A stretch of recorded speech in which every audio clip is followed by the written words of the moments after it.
Hello, everyone, and welcome to today's session, the Nathan Shock Centers.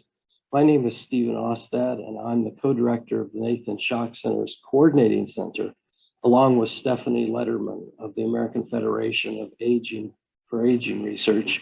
The Coordinating Center is based at AFAR. The full name of these centers is the Nathan Shock Centers of Excellence in the Basic Biology of Aging, and I think their name describes their purpose quite well.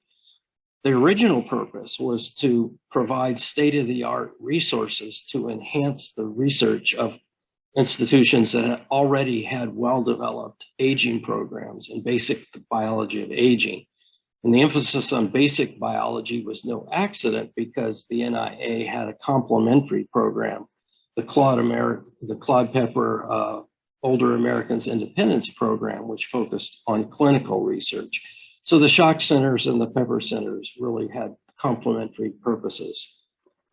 Since then, however, the Shock Centers have really turned their mission outward, and they're now tasked with providing state-of-the-art resources and technical advice on using those resources to the basic aging community at large, specifically aging researchers outside the Shock Center network. So today's session of the 8 current centers, which are shown here in this slide, will really describe the available resources. Now, all of the centers also have a pilot grant program, and that pilot grant program is to help provide those resources to the researchers who need them. So listen as you hear these presentations and think about how you might be able to use some of these really interesting resources in your own work.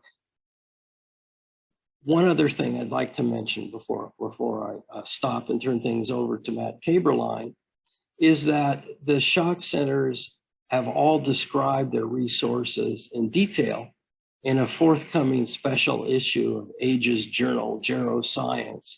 So if you'd like more information, keep a lookout for that issue, which should be available shortly.